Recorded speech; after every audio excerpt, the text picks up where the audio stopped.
तो हरियाणा की जीत पर भी मोदी को आप सुन रहे थे। देखिए, हरियाणा विधानसभा चुनाव के नतीजों पर मायावती ने कहा है कि विधानसभा चुनाव के रिजल्ट से साफ है कि जाट समाज के जातिवादी लोगों ने बीएसपी को वोट नहीं दिया, जिससे बीएसपी के उम्मीदवार कुछ सीटों पर थोड़े वोटों के अंतर से हार गए।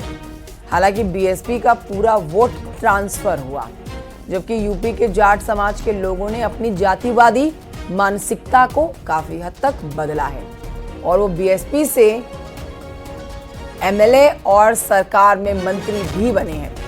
हरियाणा प्रदेश के जाट समाज के लोगों को भी उनके पद चिन्हों पर चलकर अपनी जातिवादी मानसिकता को बदलना जरूरी चाहिए।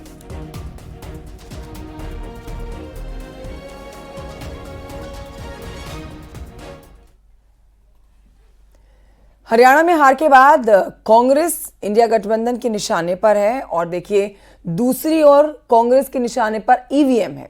चुनाव नतीजों में बुरी तरह से आहत कांग्रेस ने हार का ठीकरा ईवीएम के सिर फोड़ डाला है। कांग्रेस ने हरियाणा चुनाव में हार के लिए ईवीएम को जिम्मेदार बताया है। इससे पहले कांग्रेस ने ईवीएम को लेकर तब शिकायत की थी जब हरियाणा चुनाव के नतीजे पलटने शुरू हुए थे। रिपोर्ट देखिए। समीकरण सारे फेल, हरियाणा में खेल, बीजेपी का मंगल, ईवीएम पर दंगल। 8 तारीख को जनता देगी जवाब, ये कहेंगे ईवीएम है खराब। सीएम नायब सिंह सैनी का भरोसा देखिए, कॉन्फिडेंस देखिए और नतीजे देखिए। हरियाणा में फिर एक बार बीजेपी सरकार है, कांग्रेस में हाहाकार है। और जैसा कि नायब सिंह सैनी को अंदेशा था, एक बार कांग्रेस का ईवीएम राग है। हरियाणा में हार का कांग्रेस ईवीएम पर ठीकरा फोड़ रही है। चुनाव में हार के लिए ईवीएम को जिम्मेदार बता रही है। शिकायत कर रहे हैं। अब उम्मीद करते हैं कि ईसीआई हमारे सवालों का जवाब दें। ये लोकसभा चुनाव में भी हुआ था, हम लोग गए थे, अभिषेक सिंघवी जी और मैं ईसीआई गए थे, हमने शिकायत की और तब ईसीआई ने कार्रवाई की।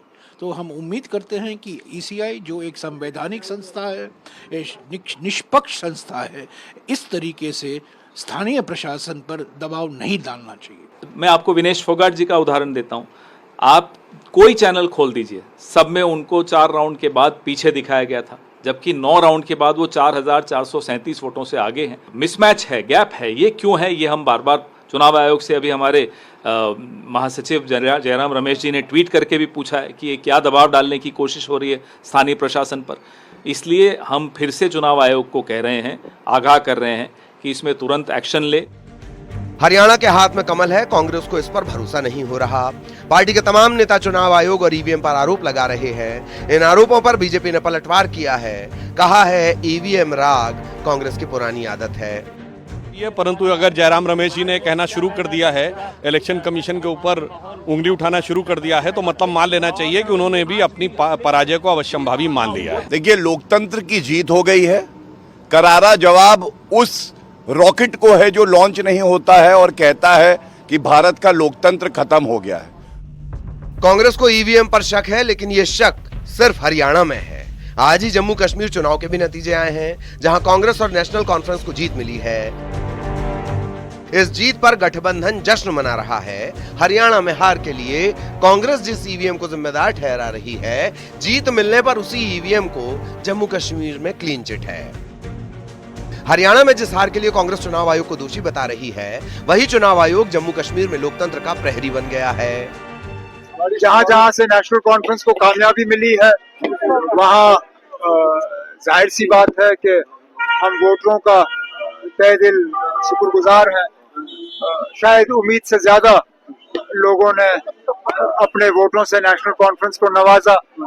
अब हमारी जिम्मेदारियां बढ़ गई हैं और हमारा फर्ज बनेगा कि हम अपने आप को इन वोटों के काबिल जो हैं साबित करें। I congratulate all of them, especially people of Jammu and Kashmir, जिन्होंने बहुत जो है सोच समझ के एक स्टेबल गवर्नमेंट के लिए वोट दिया है। लोगों की विक्ट्री है, लोगों की चॉइस है। आपको लोगों की चॉइस, जो उनकी मर्जी है, उसकी कदर करनी चाहिए, उनकी इज्जत करनी चाहिए। जमहूरियत में तो यही होता रहता है।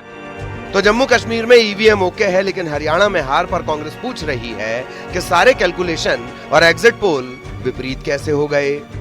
मुझे तो लगता है कि कुछ गड़बड़ी है, और मैं तो हमेशा कहता हूं कि ईवीएम से चुनाव नहीं होना चाहिए। कोई ना कोई गड़बड़ी नज़र मुझे आ रही है, क्योंकि ऐसा कैसे हो सकता है जो मीडिया बीजेपी के कंट्रोल में है, उस मीडिया ने भी एग्जिट पोल में कांग्रेस को बहुत बढ़त आगे दिखाया था। कांग्रेस हरियाणा में तंत्र की जीत और लोकतंत्र की हार बता रही है। इससे पहले मध्य प्रदेश, छत्तीसगढ़ और राजस्थान चुनाव में हार के बाद भी कांग्रेस ने ईवीएम पर ठीकरा फोड़ा था। जहां भी कांग्रेस को हार मिलती है, ईवीएम जिम्मेदार होती है। लेकिन जम्मू कश्मीर की जीत का क्या, कांग्रेस इस पर नो कमेंट है।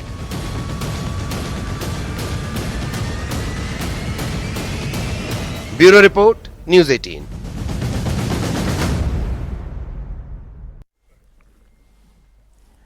और ये बढ़ते हैं आगे, कुछ और खबरें आप तक पहुंचाते हैं, जहां बलरामपुर पुलिस ने समाजवादी पार्टी के पूर्व विधायक आरिफ अनवर हाशमी को गिरफ्तार किया है। कोर्ट ने पूर्व विधायक के खिलाफ गैर जमानती वारंट जारी किया था।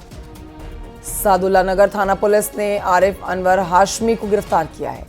अनवर हाशमी जिले के भूमाफिया घोषित हैं। इससे पहले 24 सितंबर को ईडी ने आरिफ अनवर हाशमी की करीब 8 करोड़ की संपत्ति कुर्क की है।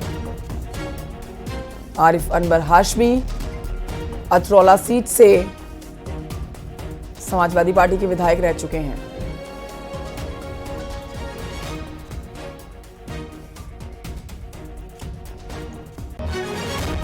बलरामपुर के बाद खबर महाराजगंज से, जहां पर भारत नेपाल के सोनाली बॉर्डर पर ब्राजील के एक नागरिक को गिरफ्तार किया गया है। ब्राजील का नागरिक पगडंडी के रास्ते अवैध रूप से भारत में घुसपैठ कर रहा था। पूछताछ के दौरान उसके पास से जरूरी दस्तावेज नहीं मिले हैं। विदेशी नागरिक के खिलाफ 14 विदेशी अधिनियम के तहत मुकदमा दर्ज हुआ है। सुरक्षा एजेंसियां मामले की गहनता से जांच कर रही है।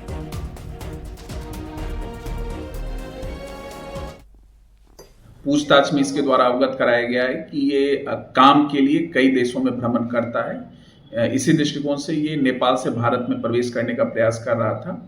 चूंकि इसके कोई वैध कागजात वीजा संबंधी नहीं है, इसलिए इसे थाना सोनोली पर एसएसपी द्वारा एक प्रार्थना पत्र दिया गया है, जिसमें अभियोग पंजीकृत करने के लिए बताया गया है। इसमें 14 विदेशी अधिनियम के तहत अभियोग पंजीकृत करते हुए अग्रिम विधिक कार्रवाई की जा रही है।